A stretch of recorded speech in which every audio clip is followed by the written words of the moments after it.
Good afternoon and welcome to another version of Missions Monday. I'm here with Pastor Sam Muhima, who's been pastoring in Uganda for over the last 25 years.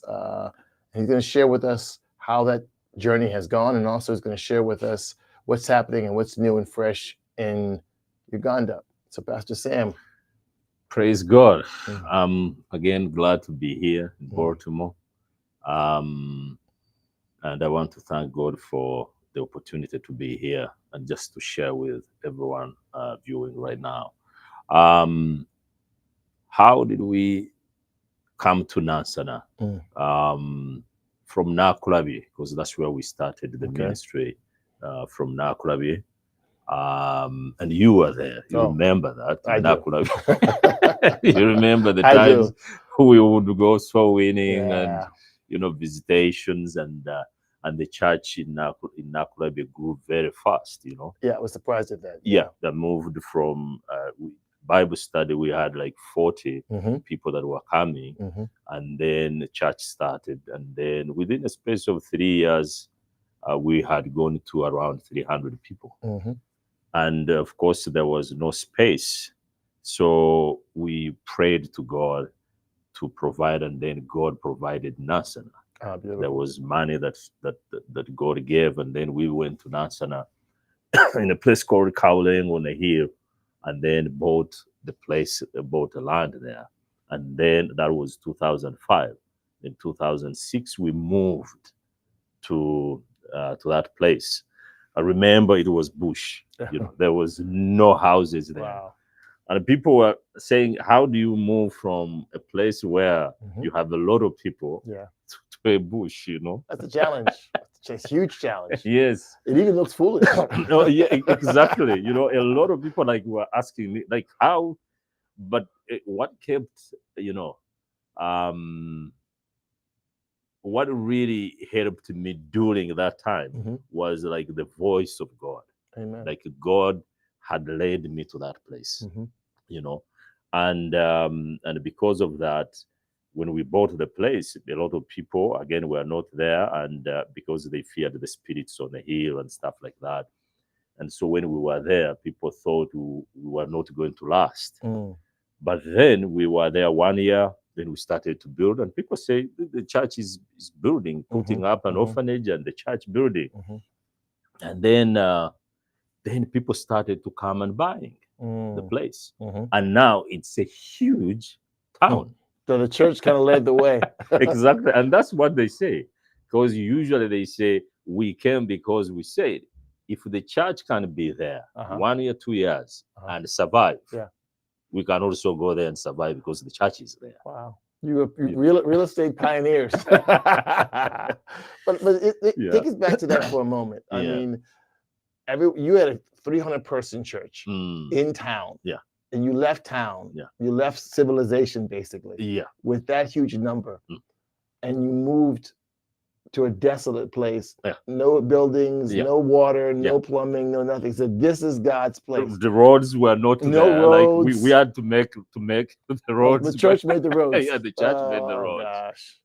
But I'm just trying to think, in your mind, you could feel very alone. You could feel like, am I doing the right thing? Yeah. Yeah. But the amazing thing, as I said, because God had spoken to me through his word, Deuteronomy 11, Deuteronomy 12, that I, the Lord, will choose a place where my name shall dwell. That comforted me. Wow. And so, but then we would walk distances to look for people and evangelize. Wow. So there was nobody around. Yeah, no one is there. So you had to walk a good distance to find another person. Exactly. We would walk like 30 minutes into nearby towns. By the way, we're over there. By the way, I know you're here, but we're over there. We're your neighbors. But it's amazing that when we, settled there, then God started to move. We started to have, that's when I started to move around different places. Right. And we started to have Bible college students who came and studied there. From the area or beyond? No, beyond, because I would go to district, go to different countries. So first you were going locally. Yes. And then you went to districts. Yes. And then you went to other countries. To other countries. Wow. And from this bush place. Yeah, and all of them came, and Bible college students are the ones who would clear everything, put the road there, build, you know. Oh, so they came for Bible school education. Yes. And we're building roads. And yeah. Oh, by the way, it's the Bible and we're building roads. But some of them, Pastor Isaac Marcel. Okay. Yeah. Think about that. He's now overseeing 16 churches. That's incredible. Yeah. The pastor tours in Nairobi. You know, the pastor Kanas, the Ramas who are in Burundi. You know, some of these men. That's you know, 4 countries. Yes. Let's do that again. That's Isaac Marcel in DRC, Congo. Yes. That's Pastor Toa in Nairobi. In Nairobi, yeah. That's Pastor Okana in Nambali. Nambali. And then there's Rama in Rwanda. Yeah, in Rwanda. Pastor David Hategekimana also in Rwanda. Yes, okay. They were all building roads. Yes. You know, and also from up country, like late Pastor Santos and Uganda, North, you know, and Uganda, and the work just moved, you know. And so when I look at that, and I can say, okay, God brought us here. And when you see what is happening there, I can say God brought us in this place. And that, on the other hand, that's what I say. It's so comforting that whatever happens there in our lives, we still say, God brought us here.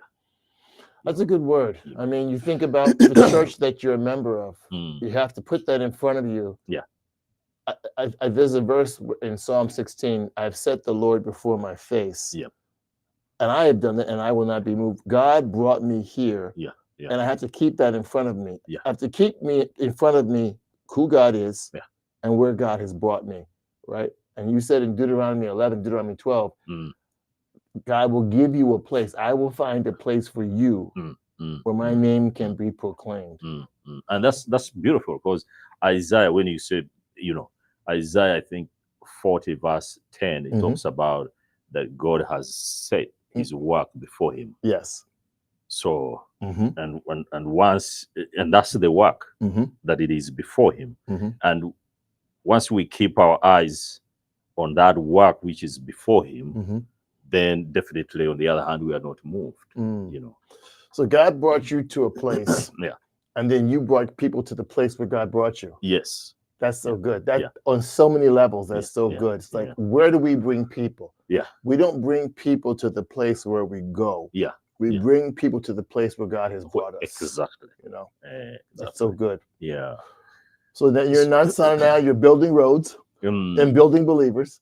And builders and believers are building roads. Yeah.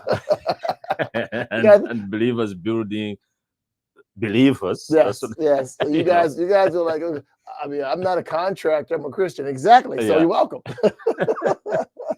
Yeah. That's so good. Yeah. So from there now we the Bible college, we had the Bible college very vibrant. It was, you know, and of course with a vision to reach different places where we are right now.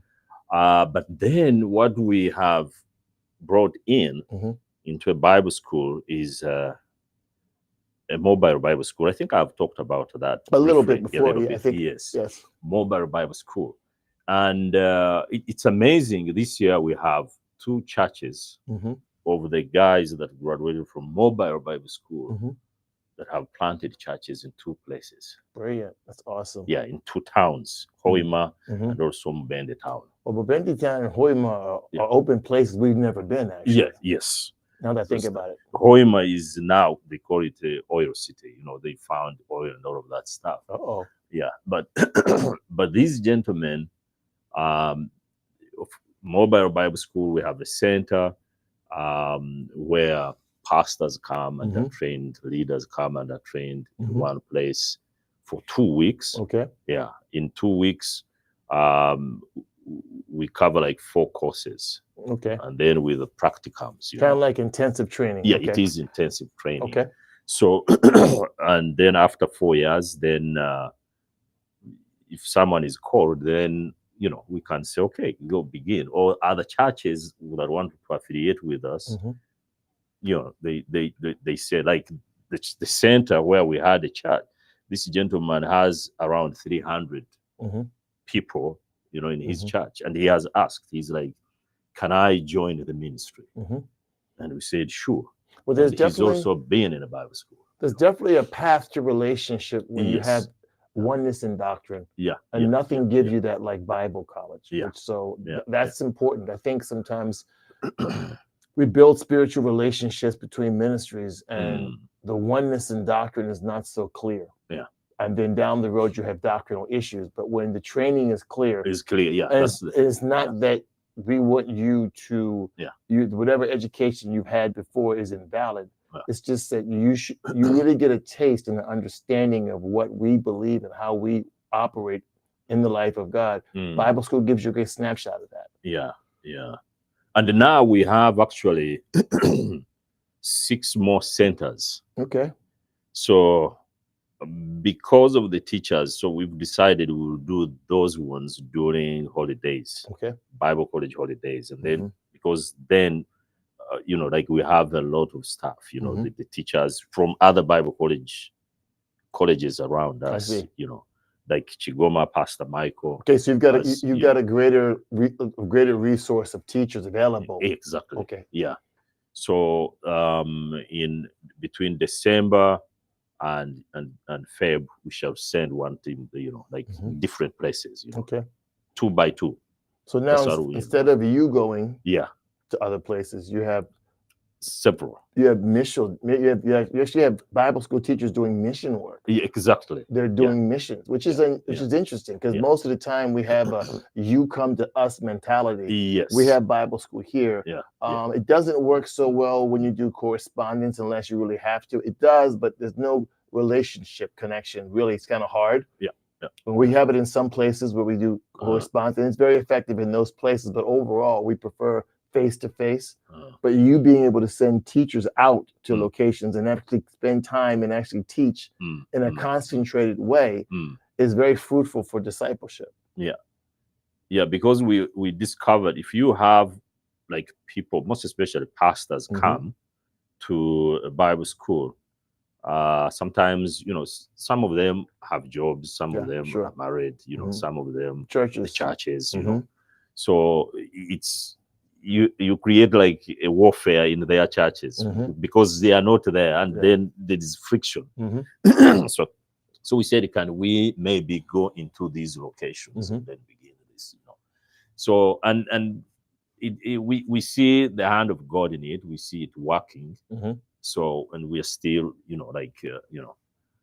and so that's what is happening right now. But of course, at the same base, we have an orphanage, which we've been talking about, like Callis Children's Home. And our children, that, of course, we have so many that have finished and are in different places, some married, some have on mission fields, right? And so recently we had 5 new kids that came in, because we have 5 that went out, so we have 5 new that 5 came spots, in. yeah. 5 spots. Is there a big waiting list for orphans to get into your orphanage? Yes, we have. On the list right now, we have like 30. Wow. Like names, And when you don't have the space or you don't have the finances to get them in, which one is it? Yeah, we don't have finances. I would say that. So you have the space, but you don't have the finances for those 30 to get in. Exactly. I see. So we wait. So if 2 go out, then we bring in 2. I see. Working with the budget that you have. Exactly. Working. Yeah. It's good because that's what is there as of now. Yeah. So, but it's amazing to see nowadays, like in the past, you can have children when you are in outreaches, you have to tell them, okay, this, they come here. But these days, when you look at the children, they are the ones saying, where are we going for soul winning? Wow. You know, So where are we going to visit? Where exactly are we going? We want to visit people. And that's the beauty. wow. That's something. And I saw that and I said, wow. Like we've been also going into different towns around to look for, to get Bible college students, you know, like towns around Nansana. But to see them championing it, like carrying the D6 and everything and say, where are we going next? Where are we? You know? I think that's in your mind. You want to get there. Yeah. You want to believe that's going to happen, but it's still shocking when it happens. Yeah, exactly. You know? But think about it like this.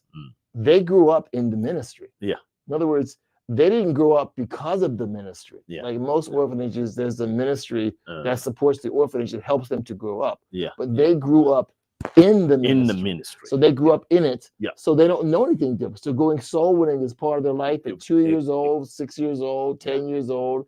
And they're growing up in that ministry. So that's the normal life for them. That's a normalized Christian life, right? Yeah. And recently we said, okay, we need people to be involved into the children ministry. You remember the Noah's Ark Bible? Yeah. You know, when we used to do it in Mango. You and I did that in 97. We sat there and knocked on doors, you and me, and I think you had 60 kids and I had 60 kids. Oh yeah. It was a lot of children we had. Well, that was the 90s, and the kids just came, and it was like we had a team that still wasn't big enough. We were like 12 people. It was still too small. It was amazing, actually. Yeah.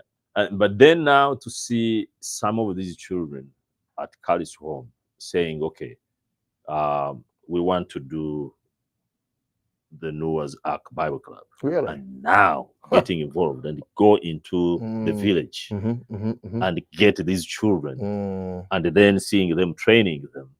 Not only that, but also Sunday school. Now they are actually in Sunday school, like taking care of the children. Wow. Because as you said, they grew up in it. Yeah. So now they are like, okay, we need to, what can we do? And now to see all of them, I was shocked.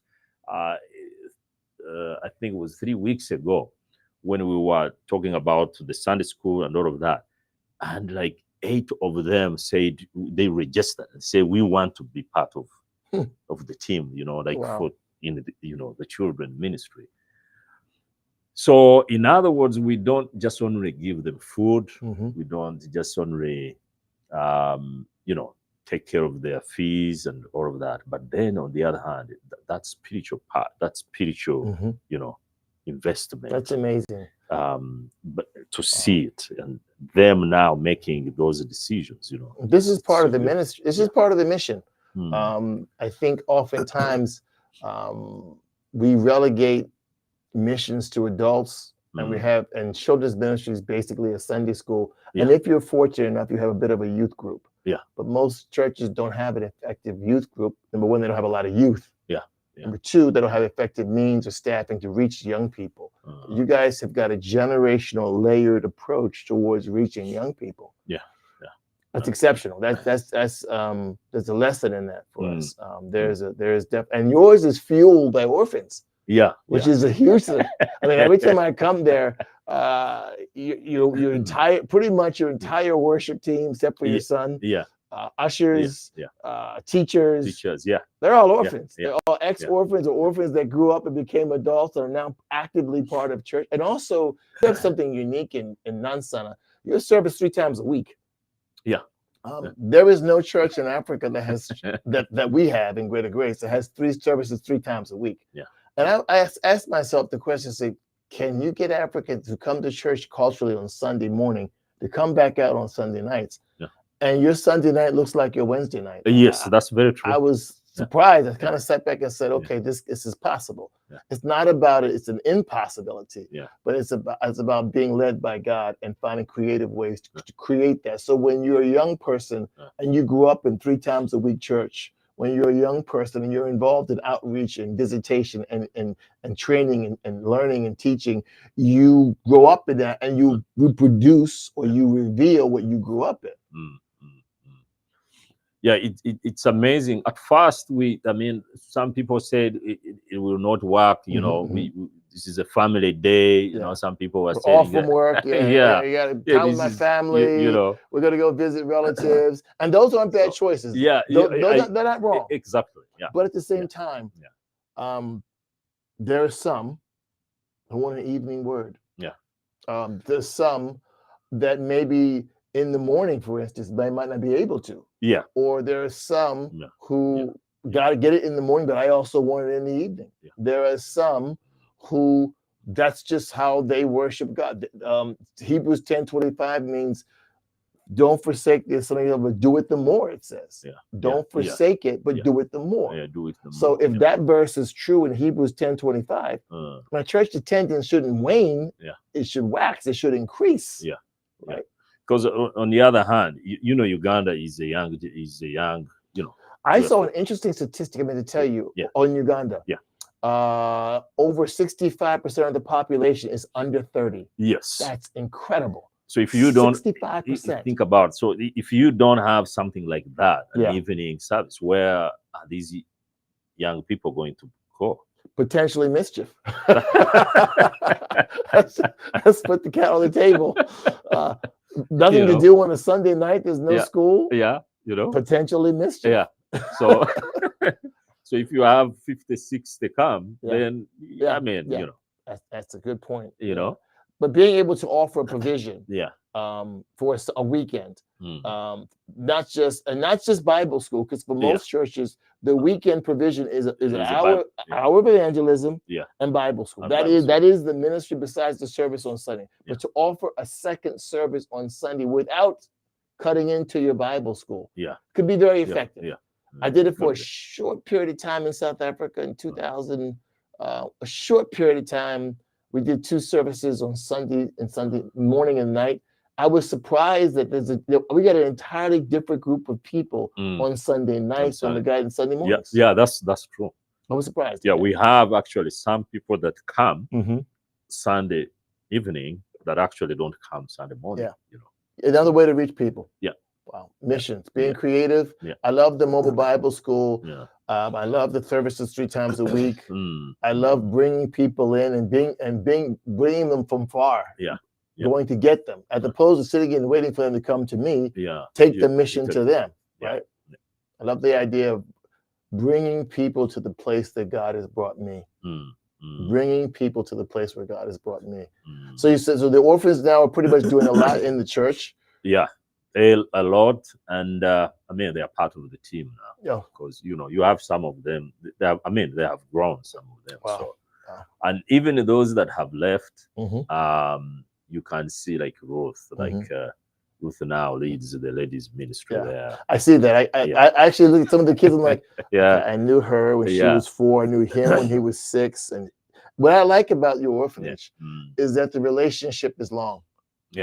I've been to a lot of orphanages, and we call those in Africa suitcase orphanages. It's just a bunch of names on a piece of paper and pictures, and they're not in the orphanage long, and you don't know what's happening to the development. But I've watched with my own eyes. I've watched them grow from 4 to 6 to 8 to 10 to Bible school to marry, have kids, get jobs, be effective parts of society. Some of them go on the mission field. Some of them are teachers in the Bible school. Some of them are pastors in different countries. So I like the long relationship because you can trust it. Number 2, you can see the hand of God in people's lives. You can just kind of track it just by watching this person grow up. Yeah, because most orphanages, I mean, 2 years, 3 years. But I mean, we've been with some of these children for 10, 15 years. Wow. You know, like, you know, and just to see them, that's what I'm saying. For example, like Ruth, we've been with Ruth, like, you know, now she's married to Pastor Elisha. Yes, yes. But just to see that, you know, to see them now, you know, as a married woman, but then also now having a child, now a mother, but not only that, but now also leading the ladies ministry. Incredible. You know, you can't even chart that. You can't even organize that. You can't organize that at all. That's just the organism of God's life in people working. You know. Yeah. Now you're doing something unique. Speak a little bit about the camps. You have this new idea that we kind of do it a little bit in Greater Grace. There's a few churches that do camp. But what are you doing with camps? Yeah. This year we tried 2 camps. Okay. Yeah. This was new to us. 2 camps. So the first one was the medical camp. All right, explain that. A medical camp that was in April. So that was like a day before the conference started. So medical camp in Uganda, the government allows that. Like you can have a medical camp because our health system is not that good in Uganda. So anyone that comes in to help the government appreciates that. I get that. So so we get, of course, permission from the government, healthy, So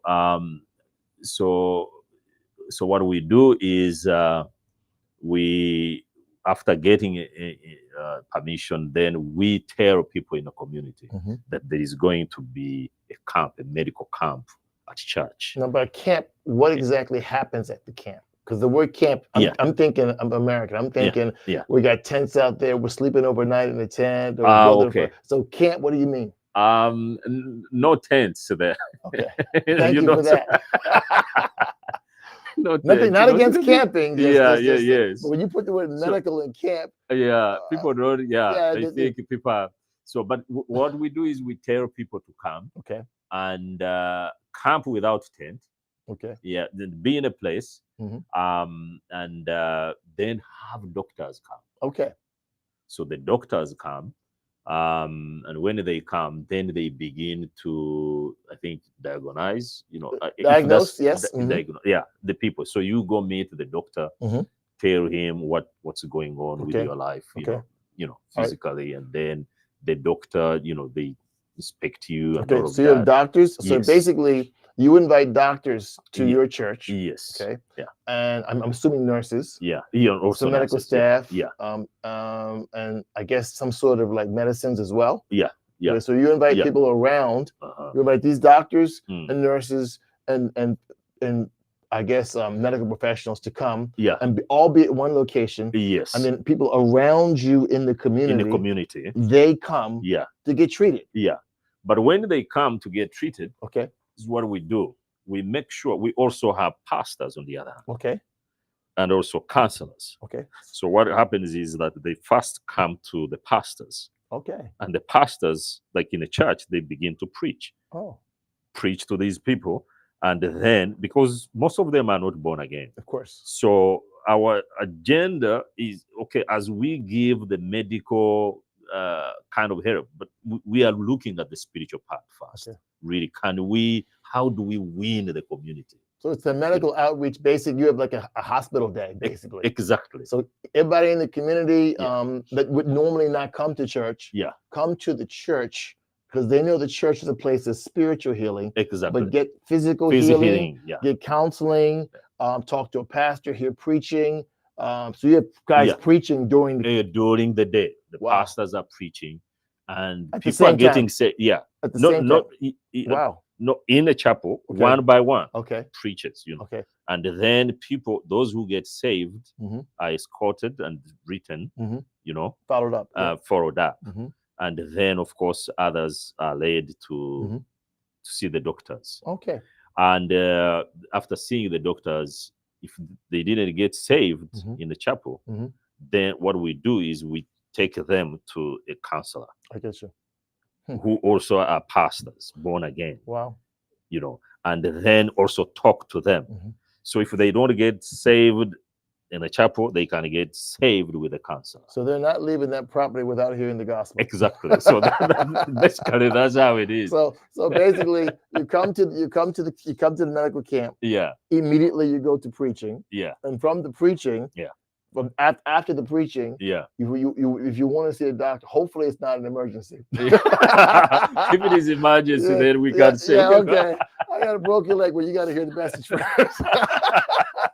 No. Let's just believe God that those guys get moved to the front, prioritized.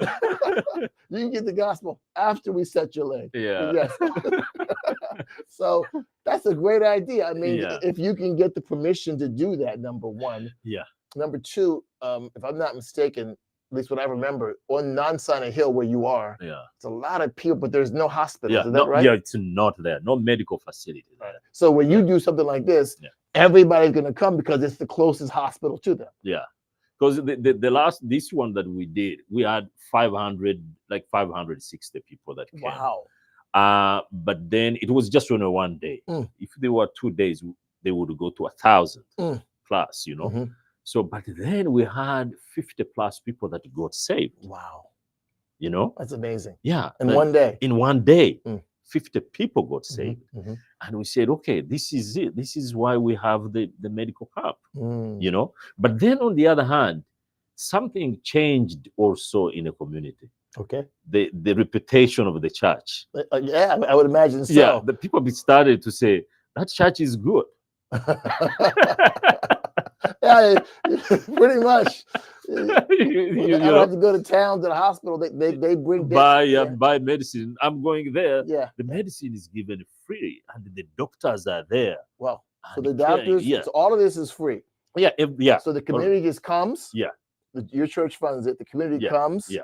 Doctors, nurses, counselors, medicine, all in one day, all in one location. Yeah. Wow, 60 people got saved. That's amazing. Yeah, you know. So and we've already started to prepare one for next year. So 2 days now, because they said, you know. So 2 days. Yeah. Okay. And you want to do this annually? Yeah, annually. We want to do this annually, and this time we're expecting like 1,000 or 2,000 people that will come to the campus. You know, but you know. I pray for your staff. To run that, because that's the big thing. Even with those guys coming in, you have the doctors, the professional staff coming in. I mean, your staff is pretty much running the whole thing. Yes. And I've seen your place. 1,000 people is a good push. Yeah, I can tell you, this year, the first one, we really learned a lot of stuff. Okay. What to do, what yes, exactly. What to do, what not to do. You know.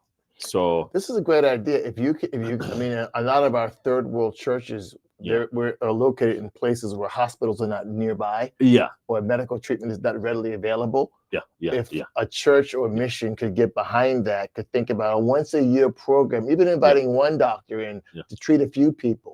It could be a great fish hook to minister to the community.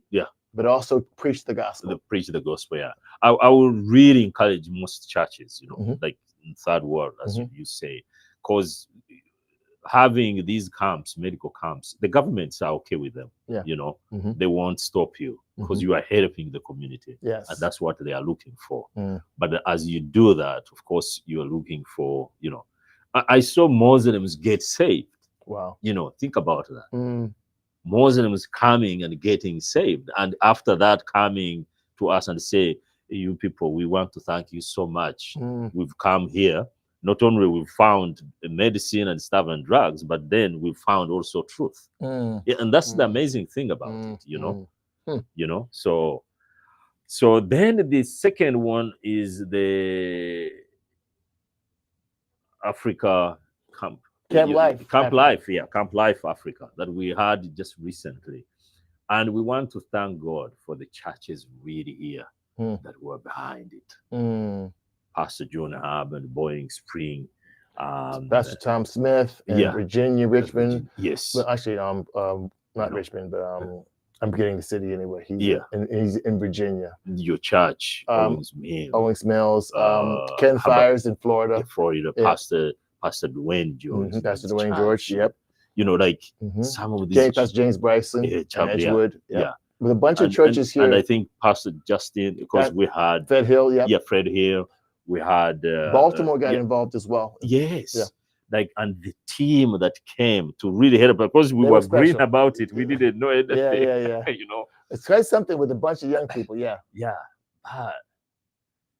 Seeing all of those youth, you know, like 350 in one place, you know, from different locations. And then Sunday being up to 500, it was amazing. Yeah. Sunday we went to 500. Yes. Actually, weekend we jumped. You know, I saw more kids when I was there. I said, okay, this is we're pretty much pushing over 500 right now. Yes. Yes. Wow. Yeah, because it had never happened. I saw, I saw there, Pastor Sam. I've seen African worship. Yeah. I saw a unique African worship. I've never seen anywhere in Africa. They had chairs in the air. It looked like a third world coup. I saw chairs in the air. Yeah. Like 100 chairs They in were, the air. I mean, the youth, they were so happy. They were excited for God. It was excited. shocking, actually. I've seen excitement. It was just like a revival. Yeah, it was like a tremendous move of God. I remember looking over and saying, yeah, is this real? It was such a real moment, surreal moment. You just kind of sat back and just praised God and thank God. It was so amazing. Yeah, and then the 23 of them that got saved. Yeah, you remember the other young man who got saved and then was ushering the next day. What's interesting about that guy is he was going to school in Mitiana. Yeah.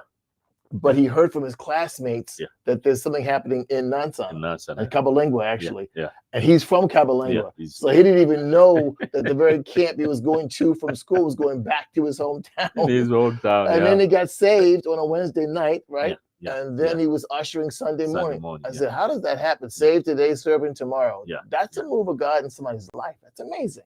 Yeah. So it was so great to see all of these children and just talking to the pastors that were involved, Pastor Saga and Pastor Dan.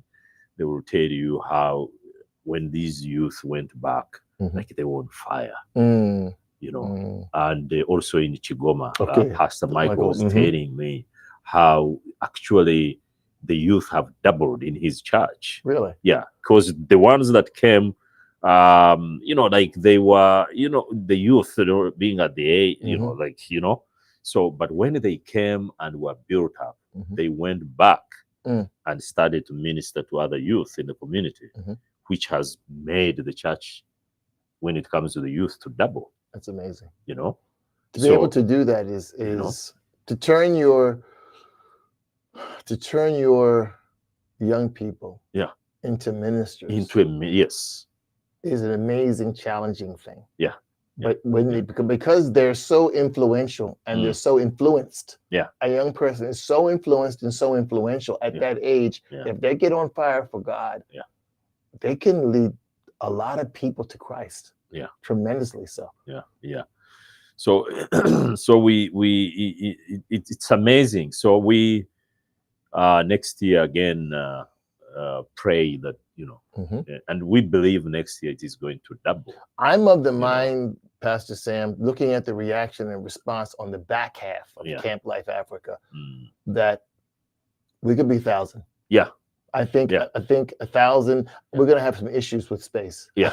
I mean, like I said, 1,000 definitely. 65% of Ugandans are under the age of 30. Think about that. And remember, we had it when actually schools were still going on. So if schools were not in session, God help us, that would have been so many churches will bring in the Wow, that's the thing. Well, we thank all the churches that got behind Camp Life Africa for 2025. It was a huge success, and you were a major part of that. Thank you for that. And we think about 2026. You've got the medical camp. You've got the youth camp. You're doing a lot of things, Pastor Sam. Very inventive, creative, innovative things for missions. And I think we, as pastors and missionaries and church planners, we have to think wide. You have to kind of telescope out from your work. Sometimes you get so caught up in your work that you just see your work and how can I make this work grow? I've got to telescope out and think broad, think wide. Okay, God, everything's on the table. Any means, any methods, any strategies you have for me to reach people, lead me, help me. That's right. I want to learn. I want to learn. I can look at someone else. I can listen to this program, learn even from you how I can try that. I can be part. How can I participate? How can I get involved? Because it's for the kingdom's sake and it's for the gospel's sake. That's true. Because do you think God, there is a pattern? Do you think God is free to do anything within the pattern that He has given? That's a well said word. Yes, I think there is a pattern. There is a method, and we do have one. But I think there's tons of room for innovation and creativity within the pattern. Within the pattern. I think sometimes we get in the pattern and just okay. The pattern in society, is that we wear clothes, okay, but Yeah. there's a lot of creativity Yeah, inside of that, inside of that, yeah. without breaking the pattern, right? Yeah. I mean, Yeah. Peter, Yeah. you look at Paul, and Yeah. Paul's first missionary journey, his second missionary journey were a lot different. Yeah. The first one, the whole team left with Barnabas, and they went out and they went out and did missions work. Paul's first team was really the second missionary journey, with his first leading team. Yeah. He picked up team members along the way. Yeah. Yeah. Both happened, Yeah. both were God, and Yeah. both were effective, and both were part of the method of God for missions. So thank you so much, Pastor Sam. It's been great having you on the program. Thank you. It's been Pastor fun. Renaldo. I'm just Thank you. very encouraged by what God is doing. Amen. In young people and in Uganda. And I really feel like God is moving in our young people. Yeah. I think it's a lie that there's no revival, that they don't want God. I think a lot of them do. Yeah. And our mission is to reach them with the gospel and make young people not just receivers of Christ, not just revealers of Christ, but promoters of the gospel and preachers for Christ. Thank you so much. We'll see you next time on Missions Monday.